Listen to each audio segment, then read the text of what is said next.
Live mula sa CLTV 36 Studio. CLTV 36 News. Maya Pabengi, Pampanga, magandang gabi, Central Luzon. Ako po si JM De Jesus at oras na para sa mga may init na balitang Central Luzon ngayong Miyerkules, September 17. NBI magsasampa ng kaso sa 300 million pesos Ghost Flood Control Project sa Bulacan. Good governance ay sinusulong ng ARTA sa bagong Regulatory Management System course ng PSU. Supply ng palay, inaasahang tataas sa third quarter ng 2025 ayon sa PSA. Hepe ng LTO Pampanga, inirekomendang masibak dahil sa fixer case. 2 kawani agad na tinanggal. At Pampanga Ghost K-Drama, Park Min-seong, pinasikat ang probinsya sa shoot na bagong series.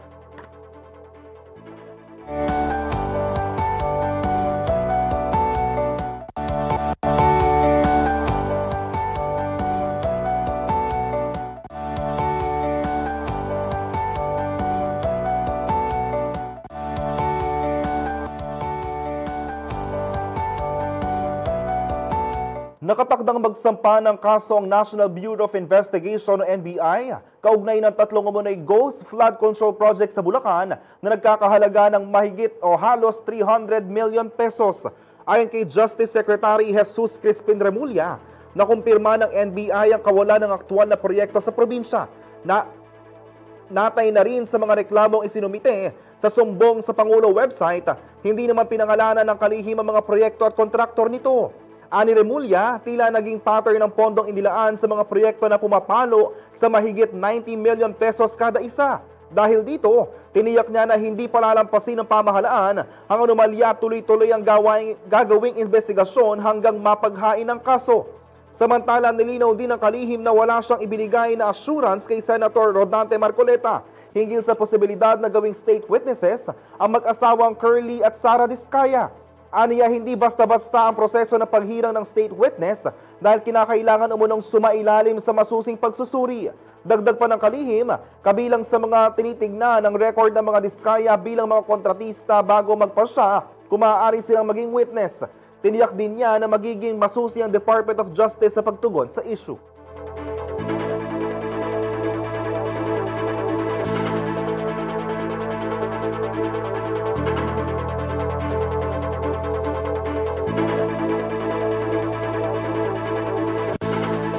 Manatiling tapat sa konstitusyon at sa sinumpaang tungkulin. Ito ang panawagan ni Pangulong Ferdinand Marcos Jr. sa mga bagong promote na opisyal ng Armed Forces of the Philippines. Para sa detalye, narito ang balita. Pinaalalahanan ni Pangulong Ferdinand Marcos Jr. ang Armed Forces of the Philippines o AFP na ang kanilang katapatan ay kailangang manatiling nakaangkla sa saligang batas at sa mamayang Pilipino. Ito'y kasunod ng patuloy na investigasyon ng administrasyon sa mga anomalyang flood control projects at sa nakatakdang kilos protesta ng ilang grupo laban sa korupsyon. Inihayag ito ng Pangulo sa seremonya sa panunumpa ng mga bagong promote na mga general at flag officers ng Sandatahang Lakas sa Malacanang nitong Miyerkules, September 17. Hinimok niya ang mga opisyal ng AFP na kumilos ng may integridad, igalang ang mga batas at ipagtanggol ang demokrasya. Pinuri rin ni PBBM ang mahalagang papel ng AFP sa disaster response at mga joint training exercise kasama ang mga pwersa mula sa iba't ibang bansa. Subalit binigyang din niya na may mas mabigat na responsibilidad ang promosyon sa tungkulin. Ang paalala ng Pangulo ay nagugat sa pagsisimula ng tinaguriang Independent Commission on Infrastructure na inatasang magsiyasa sa mga proyektong kontrabaha na nabalot ng katiwalian at umani ng kritisismo mula sa taong bayan. Nagkataon rin ang investigasyon sa paghahanda sa malawakang pagkilos sa September 21 kung saan ihahayag ng mga civil society groups ang pagkondena sa korupsyon na bantaraw sa demokrasya. Nanawagan ng Pangulo sa military na bantayan ang kapayapaan at palalimin ang ugnayan katuwang ng mga partner sa may kaparehong hangarin ng mas malaya at patatag na rehiyon. Tiniyak din niya na ang kasalukuyang administrasyon ay patuloy na maghahatid ng sapat na resources at benepisyo sa hanay ng sandatahang lakas. Ako si Jody Dizon Mercado para sa CLTV 36 News. Samantala, tapya sa budget ang posibleng harapin ng Department of Public Works and Highways o DPWH sa 2026 matapos formal na irekomenda ni Secretary Vince Dizon sa Kongreso ang pagtatanggal ng pondo para sa locally funded flood control projects. Mula sa mahigit 881 billion pesos na unang proposed budget, magiging 624.784 billion na lamang ito, na nabawasan ng 28.99% o 255.258 billion pesos. Tugon ito sa direktiba ni President Ferdinand Marcos Jr. na ilipat na nato ng alokasyon patungo sa health, education at agriculture sectors upang mas direktang makinabang ang publiko sa paggastos ng pamahalaan.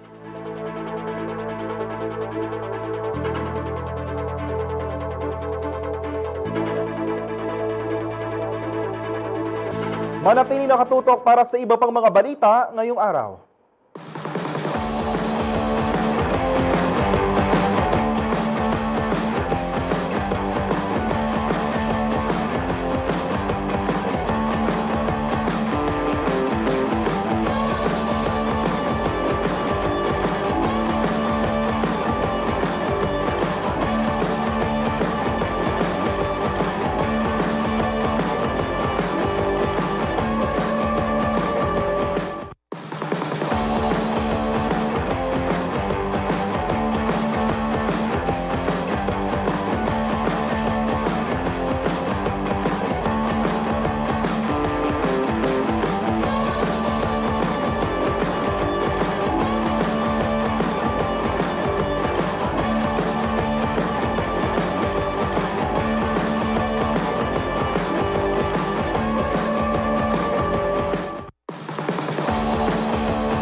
Nagbabalik ang CLTV 36 News. Patuloy na isinusulong ng Anti-Red Tape Authority ang pagkakaroon ng efficient, transparent, and accountable bureaucracy sa bansa bilang susi sa good governance. Dahil dito, ipinakilala na rin sa unang pagkakataon ang pioneering program ng Pampanga State University o PSU Graduate School na Master of Public Administration Major in Regulatory Management System o MPA-RMS. Para sa buong detalye, narito ang report ni Ashley Punzalan. Mabagal na pila, hassle na proseso at mga naglipa ng fixers. Ito ang naisolusyonan ng Anti-Red Tape Authority o ARTA bilang hakbang para isulong ang efficient, transparent, and accountable bureaucracy ng bansa. Matagumpay na idinaos ng ARTA katuwang ang Pampanga State University o PSU, ang Business and Academic Summit for Nation Building. Ginanap ito sa PSU Hostel, Bacolor, Pampanga nitong Miyerkules, September 17.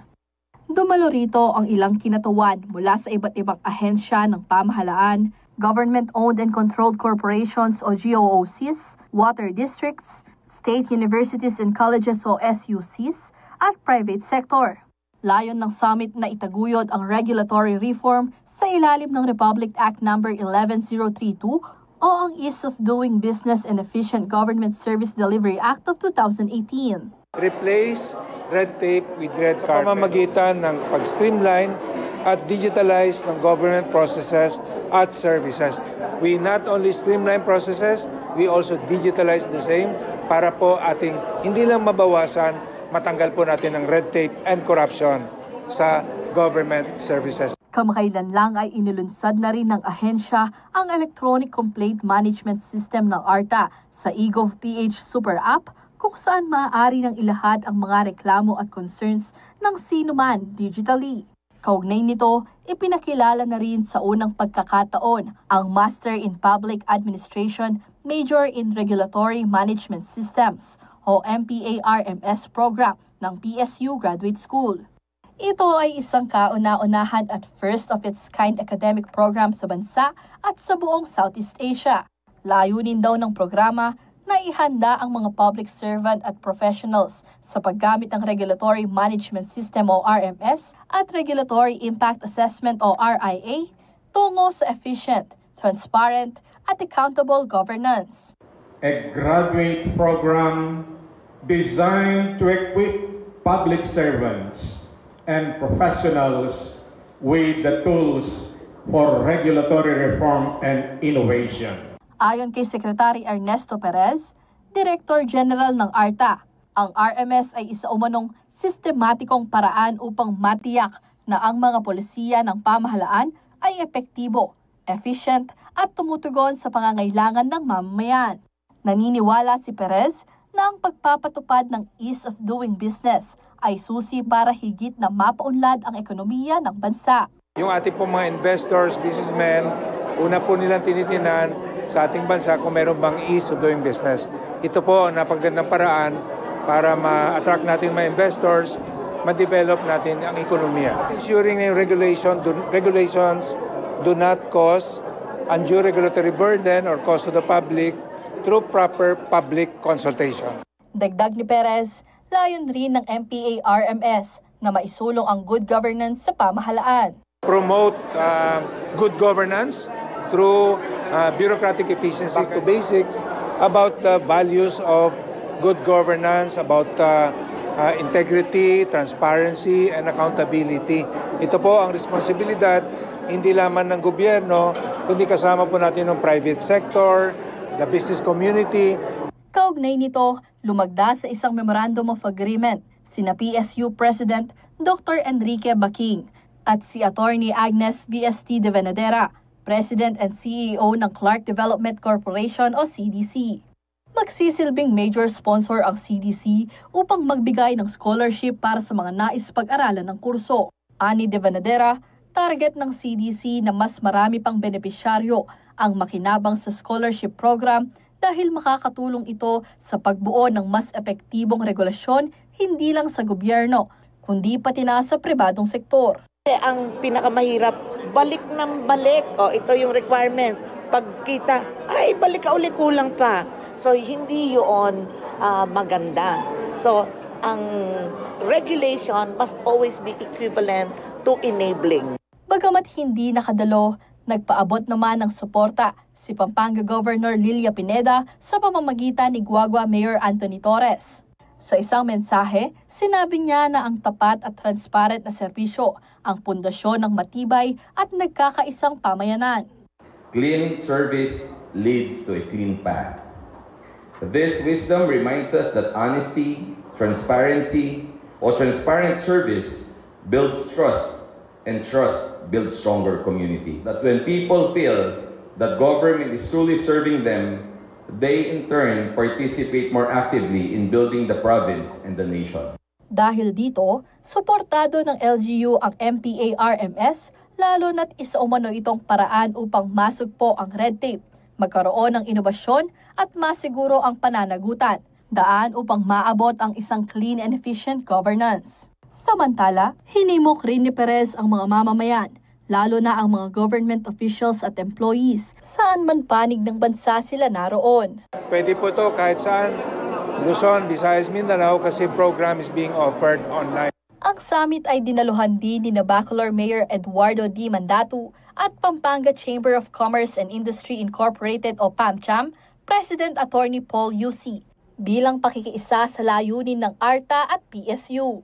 Nakahanay rin ang aktibidad sa 8-point socio-economic agenda ni President Ferdinand Bongbong Marcos Jr. na nakapokus sa pagpapabuti ng kalidad ng pamamahala at pagpapatibay ng ekonomiya sa pamamagitan ng maayos na regulasyon at mabilis na serbisyo. Ashley Punzalan, CLTV 36 News. Samantala, malaki pa rin ang aanihing palay ngayong third quarter ng taon sa kabila ng mga pag-ulan at baha nito mga nakaraang buwan batay sa taya ng Department of Agriculture. Narito ang balita. Inaasahan ng pagtaas ang supply ng palay sa bansa sa third quarter ng 2025 batay sa pagtataya ng Philippine Statistics Authority o PSA na inilabas itong Martes, September 16. Ayon sa PSA, mula Hulyo hanggang Setyembre, posibleng madagdagan at umabot sa 3,940,000 metric tons o 18.4% ang palay production. Lalawak din umano ang harvest area sa 19.1% o 943,380 hectares kumpara sa 792,000 hectares noong third quarter ng 2024.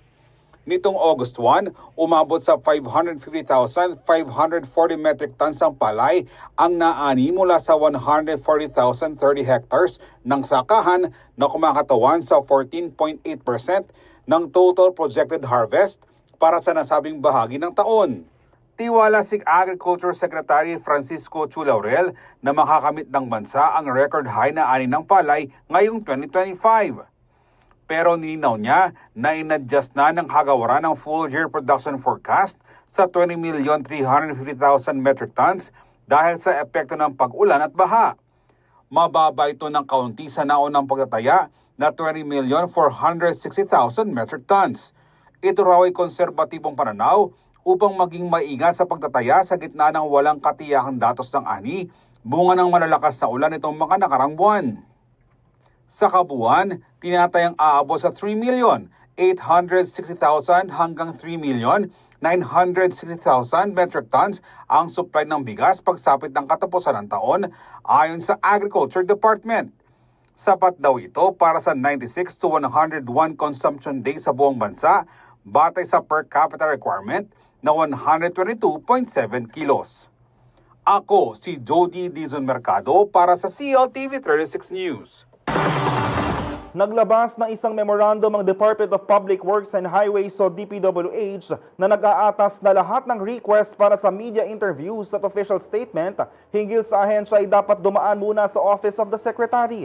Sa memo na pirmado ni DPWH Secretary Vince Dizon itong Huwebes, September 11, nakasaad na maaari lang magsalita ang mga opisyal sa media kung personal na pananaw ang ilalahad basta't may partikular na pahintulot na ibinigay at malinaw na hindi ito kumakatawan sa posisyon ng ahensya. Binigyang diin ni Dizon na ang kautusan ay para sa mas mahigpit na pagsunod ng lahat ng tanggapan sa loob ng DPWH.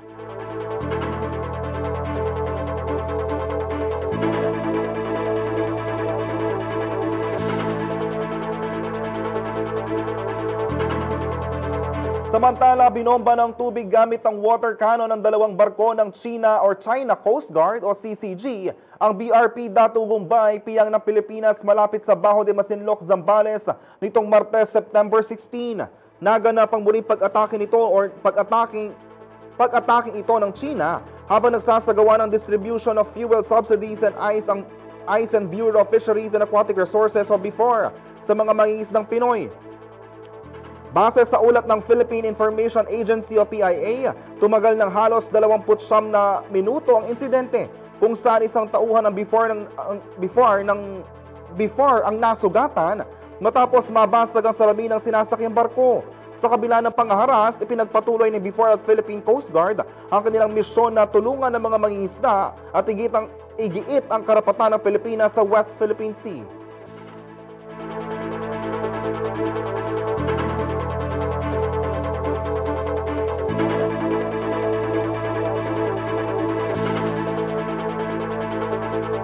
Manatili nakatutok para sa iba pang mga balita ngayong araw.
Nagbabalik ang CLTV 36 News. Isasama na rin ang iba pang nasa hanay ng transport at education sector sa programa para sa murang bigas ng pamahalaan.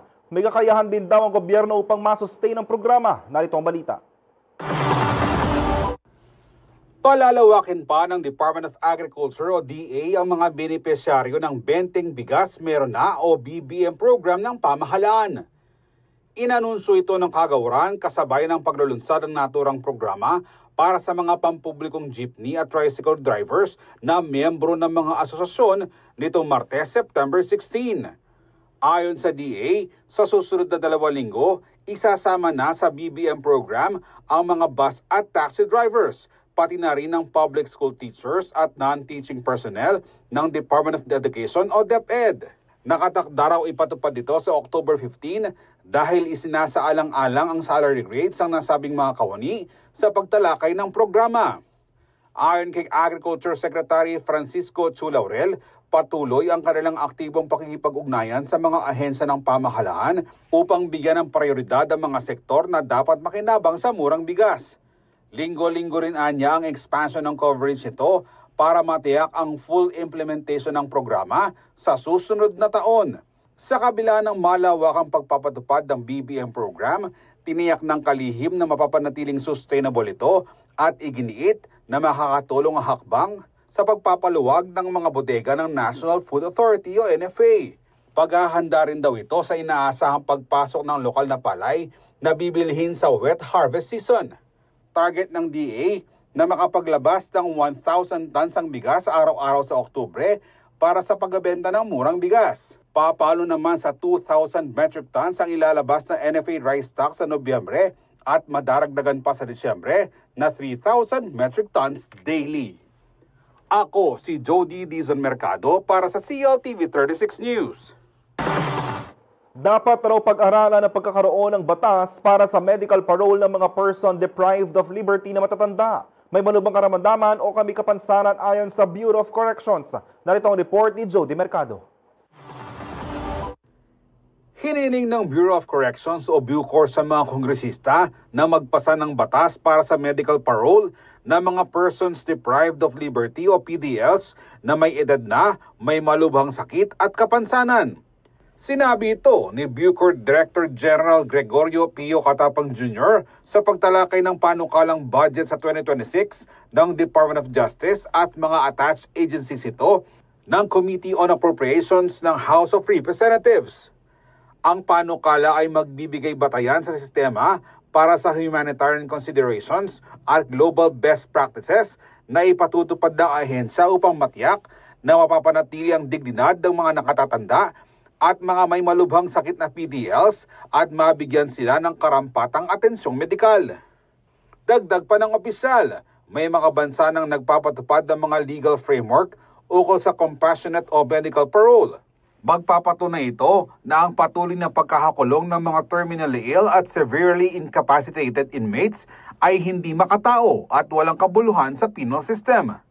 Kasabay nito, inilahad ng opisyal ang matagal ng problema ng mga piitan sa bansa gaya ng pagsisiksikan, kakulangan sa serbisyo medikal at mabilis sa paglobo ng populasyon ng mga matatandang preso. Maraming PDLs na rin ang may edad higit 70 taong gulang na ang may malalang sakit at limitado na ang kakayahang pangalagaan ng sarili at wala nang may dudulot na panganib sa publiko. Sa datos ng Bucor, nasa 500 hanggang 1,000 ang elderly PDLs at humigit kumulang 100 sa mga ito ay dumaranas sa malubhang karamdaman. Muli ring iginiit ni Katapang ang pangangailangang dagdagan ang medical allowance sa mga PDLs para mapalakas pa ang serbisyong pangkalusugan sa mga kulungan. Ako si Jody Dizon Mercado para sa CLTV 36 News. Formal lang inirekomenda ang pagsibak sa hepe ng LTO sa San Fernando, Pampanga matapos masangkot ang kanyang pangalan sa kaso ng fixing. 2 kanina naman ang una ng tinanggal sa serbisyo dahil sa grave misconduct. Narito ang report ni Paulo G. Santos. Formal nang inirekomenda ang pagsibak sa hepe ng LTO sa San Fernando, Pampanga matapos masangkot ang kanyang pangalan sa kaso ng fixing. 2 kawani naman ang una ng tinanggal sa serbisyo dahil sa grave misconduct. Batay sa desisyon ng Regional Administrative Action Board ng LTO Region 3 nitong Setyembre 5, tuluyan ng sinibak sa serbisyo si Janine Pangilinan at Luz Gudes matapos mapatunayang tumanggap ng pera mula sa fixer na si Jason Cagiat. Lumalabas sa testimonya ng mga aplikanteng sina Jamaica Manarang at Kurt Justin de Mesa, nakita umano nila mismo ang pagbigay ng pera na kalaunan ay inabot kay District Chief Rosalie Basilio. Aabot umano sa halagang 2,500 pesos hanggang 30,000 pesos ang sinasabing binayad kapalit ng mabilisang paglabas ng lisensya nang hindi dumaan sa pila at pagsusulit. Kinumpirma naman ni Atty. Susien Lasatin, Chief ng Operations Division ng LTO Region 3, na si Basilio ay kasalukuyang nasa floating status at nasa central office habang nakabinbin ang kaso. Sa ngayon po, 2 employees ang nabigyan po ng dismissal order, and then the other one is, since happy po siya, the disciplining authority would be the LTO Central Office, so na-endorse na po ang case niya. Giit nila sa TIN, seryoso ang LTO sa pagpapanagot hindi lamang sa mga mababang personel kundi hanggang sa mga opisyal ng distrito. Anya, hindi mangyayari ang fixing kung walang sabwatan sa loob ng district office ng LTO San Fernando. Kasi 'di ba, we abhor fixing. We do not condone any illegal or corrupt activities, which includes fixing. So, fixing sa mata ng iba parang napakasimple lang. Pero ito kasi, pinipenetrate po niya at sinisira po niya ang process ng ating ahensya kapalit ng isang halaga. So may isang private entity na magpapakilala, no, tutulong sa isang tao, and then yung client naman magbabayad siya pero malaki yung halaga nito at makikipag-partner na siya or collusion or sa Tagalog pakikipagsabwatan sa mga opisyal sa loob. So yun yung piniprevent natin, na yung mga tao natin sa loob ay walang collusion or connivance with the fixer. So, tinitingnan po lahat natin ang aspeto dyan, sa pinakamababang posisyon hanggang sa pinakamataas na posisyon or yung mga chief natin. Samantala, nananatiling nakasampa ang kasong kriminal laban kay fixer Jason Cagyat sa Municipal Trial Court sa siyudad ng San Fernando, Pampanga, habang nasa floating status ang hepe na si Rosalie Basilio. Nagkaroon naman ng regudon sa tanggapan ng LTO San Fernando District. Lahat ay pinalitan mula sa mga rank and file hanggang sa hepe ng district office. Patunay raw ito na seryoso sila sa paglilinis sa kanilang ahensya, lalo na sa mga lehitimong sumbong ng mga kababayan. Nagkakaroon ng mga attacks or mga complaints regarding fixing activities. And then ngayon, following the directive of our President, Ferdinand Marcos Jr., talagang pinaiigting po natin itong anti-fixing campaign natin. And when we say pinaiigting po natin is we are being proactive in preventing and also in addressing all the fixing complaints. So, paano ba natin ginagawa yan? Una po, kapag may nag-complain sa LTO o kapag meron pong mga issues na nare-raise sa social media, is we are partnering with several agencies like the PNP, CIDG, NBI to conduct the appropriate investigative assistance and entrapment operation. Paulo G. Santos, CLTV News. Manatili nakatutok para sa iba pang mga balita ngayong araw.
Nagbabalik ang CLTV 36 News. Alamin natin ang lagay ng panahon sa ulat na ito.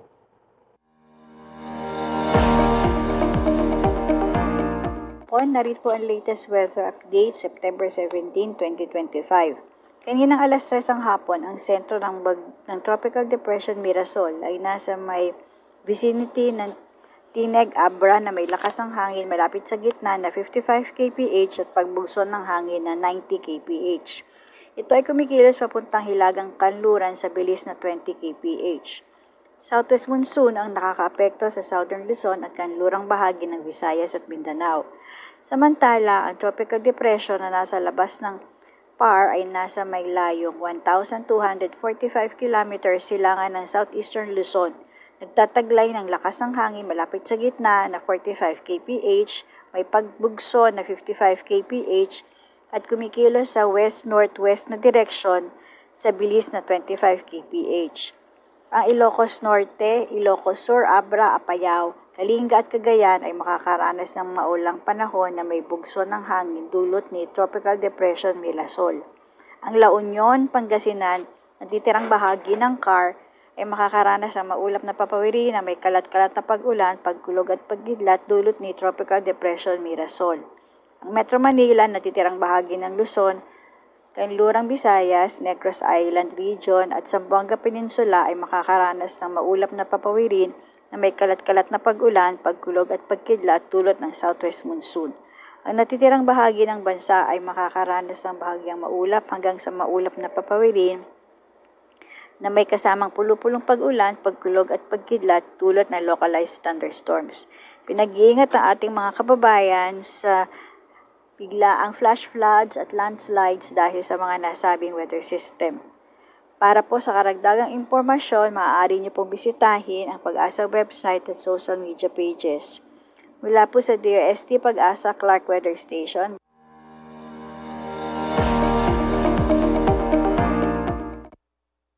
Nagmarka ng makasaysayang panalo ang Alas Pilipinas matapos talunin ang world number 21 na Egypt sa kanilang laban sa 2025 FIVB Men's Volleyball World Championships. Sa suporta ng libo-libong fans sa Mall of Asia Arena, ipinakita ng koponan ng bansa ang pusong palaban at galing ng Pinoy sa international stage. Narito ang report.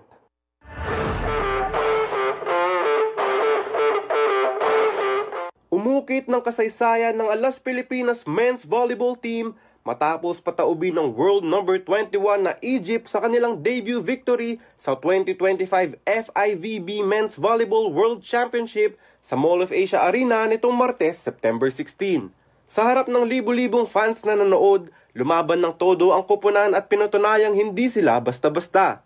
Nagtapos ang kanilang mainit na sagupaan sa scores na 29-27, 23-25, 25-21 at 25-21.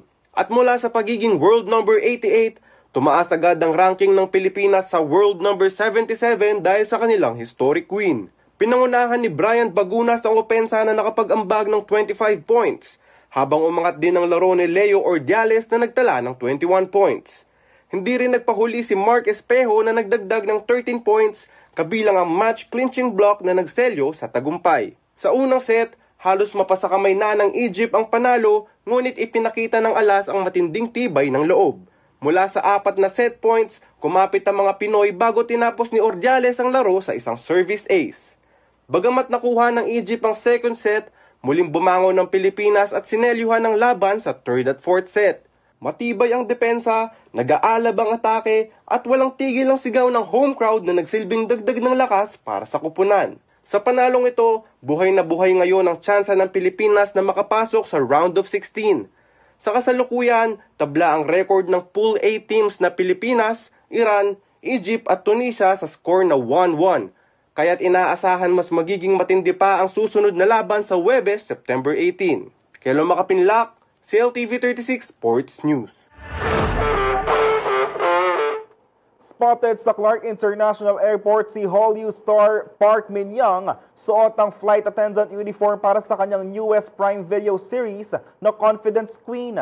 Viral agad online ang kanyang pagdating na umani ng millions of views at libo-libong reactions. Pero hindi lang yan dahil tampok din sa teaser, iconic Pinoy jeepney at magagandang tanawin sa Pampanga.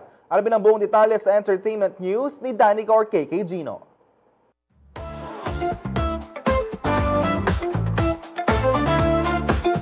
Kinilig at nagulantang ang mga kapampangan ng personal nilang masilayan si Korean superstar Park Min-young na nagsushoot ng kanyang bagong K-drama na Confidence Queen sa mismong Clark International Airport. Suot ang napaka-eleganteng flight stewardess uniform.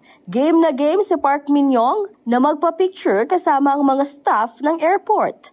Hindi rin nagpahuli ang fans at netizens na agad na nag-upload ng clips sa social media. Ang official video ng Clark Airport ay umabot na sa mahigit 2 million views with 800 comments, 60,000 reactions at over 2,000 shares sa Facebook at TikTok. Hindi rin nagpahuli ang Prime Video Philippines na nag-release ng teaser para sa Confidence Queen.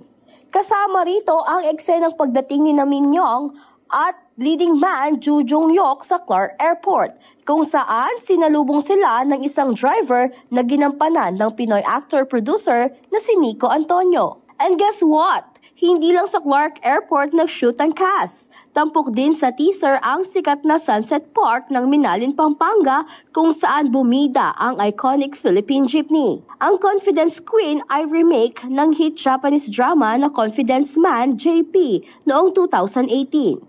Kwento ito ng tatlong con artist na gumagawa ng kakaibang modus para linlangin ang mga sakim at kahaman. Perfect blend ng crime, comedy and con artist brilliance ang mapapanood dito. Bukod sa mga bida, nagmisula ring star ang Pampanga sa K-drama na ito. Siguradong madadagdagan palalo ang tourism appeal ng probinsya once the episodes air globally. At yan po ang ating entertainment news. Danica Gino, CLTV 36 News. At yan ang mga balitang nakalap ng CLTV 36 News. Para sa karagdagang detalye, maaari niyong i-follow ang aming social media pages. Sa Facebook, CLTV 36 Official, CLTV 36 News. Sa Twitter o X, CLTV 36. Instagram, CLTV 36 Official. Kung naisin balikan ang mga programa ng CLTV, pwede niyong bisitahin ang aming YouTube channel na CLTV 36 Official at ang aming website na CLTV36.tv. I-promote ang iyong negosyo para mas marami kang maabot sa TV at social media sa pamamagitan ng pakikipag-partner sa CLTV 36. Magpa-advertise na at i-feature ang iyong produkto o serbisyo sa aming mga news at public affairs program. Para sa inquiries, mag-message sa aming official Facebook page na CLTV 36. O tumawag at mag-text sa 0930-381-9332 o 0918-854-2357. Mapapanood din ang mga programa ng CLTV nationwide via Signal Channel 115 at sa ating 39 cable partners. Kabalen, 99 days na lang, Pasko na. Kasama ang buong pwersa ng CLTV News and Current Affairs, ako po si JM De Jesus. Maraming salamat po.